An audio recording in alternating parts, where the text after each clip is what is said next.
श्री गुरुभ्यो नमः। अयं सरस्वत्यै नमः। ओम नमो भगवते रुद्राय।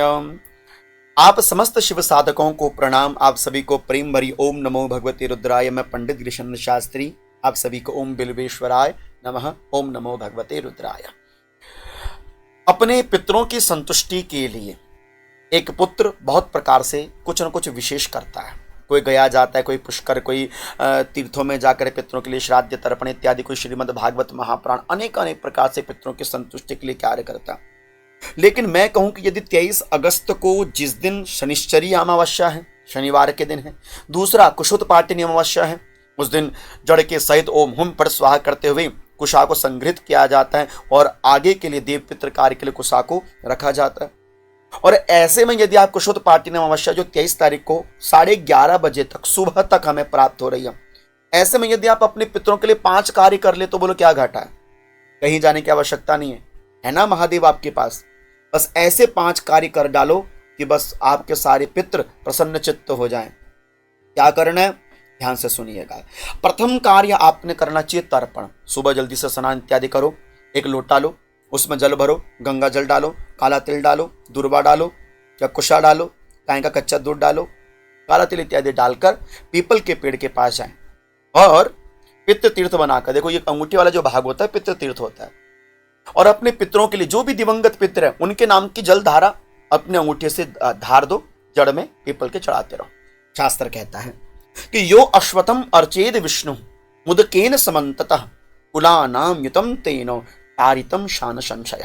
पितरों के निमित्त तर्पण जलदान जो पीपल के पेड़ के नीचे करता है, उनके पितरों के कुल तृप्त हो जाते हैं।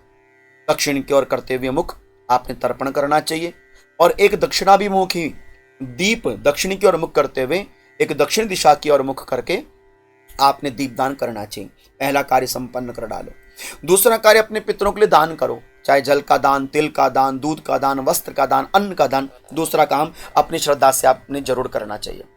तीसरा कार्य आपने अपने पितरों के निमित्त जप करना चाहिए। जब भी आप यदि हो सके तो पितरों के लिए जल इत्यादि अर्पण करें तो ओम देवताभ्यः पितृभ्यश्च महायोगिव्य एव च नमः स्वदाय स्वाहाय नित्यमेव नमो नमः। अपने पितरों के निमित्त जलदान आप जरूर करें और इसी मंत्र के माध्यम से आपने पितृ गायत्री कहते हैं उसको, आपने पितृ गायत्री मंत्र का जप कर लेना चाहिए।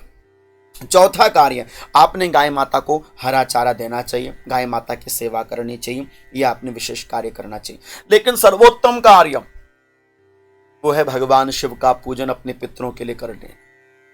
क्यों मैं बार बार आपसे कहता हूं कि आप महादेव को पूजा क्या करो।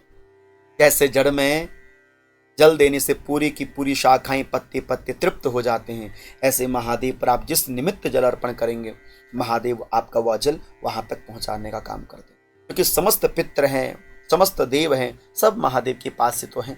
इसलिए मेरा शास्त्र कहता है कि पितृ उद्देश्य यो लिंगम स्नाप ये छीत वारिणा तृप्ता स्वर्गम प्रशायांति पितरो नरकादपि। पितृ कभी नरक में नहीं जाते उनके जो अपने पितरों के लिए जल अर्पण करते महादेव पर।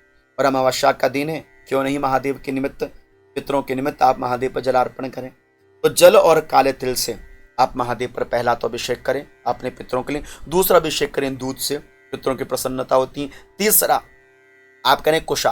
तो कुशा आप लें, यदि आपको कहीं से कुशा मिल जाए तो कुशा को अच्छी तरह से थोड़ा सा उबाल कर पानी में उसका जो रस है उस रस से आप महादेव का अभिषेक करें, क्योंकि कुशोत्पाटिनी अमावस्या भी है। दूसरा व्याधि शांति कुशोदकई, कुशा के जल के माध्यम से अभिषेक करने से रोग निवृत्ति होती है।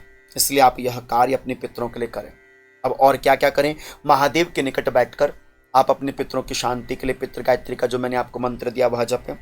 दूसरा गजेंद्र मोक्ष का यदि आप पाठ कर सकें वह भी बहुत अच्छा है, या पितृ अमावस्या के दिन आप पितृ सूक्ति का पाठ अवश्य में कर सकते हैं।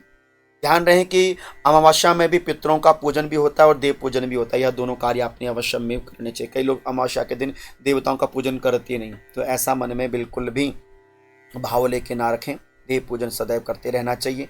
तो शनिश्चरी अमावस्या, भौमवती अमावस्या, सोमवती अमावस्या, ये तीनों अमावस्या बहुत श्रेष्ठ हैं। ऐसे में शनिवार के दिन अमावस्या अभी आपको मिल रही है, वो भी कुशोत्पाटिनी अमावस्या। तो अहोभाग्य है, अपने पितरों के लिए अवश्य में दान पुण्य जो भी मैंने आपको विशेष कार्य बताए हैं वह कार्य आप जरूर कर दीजिएगा। आशा करता हूं कि इस पितृ अमावस्या में कुछ नियम लेकर, जैसे बाल काटना, नाखून काटना, नई वस्त्र इत्यादि खरीदना, यह कार्य आप बिल्कुल भी नहीं करेंगे। और विशेष रूपेण महादेव का पूजन, महादेव पर जलार्पण, काला तिल इत्यादि अपने पितरों के नाम से जरूर चढ़ाएंगे, सभी चढ़ा के जरूर आएंगे। ठीक है, आशा करता हूँ कि ये वीडियो आपको समझ में आ गई है। अच्छे लगी हो तो आगे वीडियो को शेयर जरूर कर दें। आपको वंदन प्रणाम।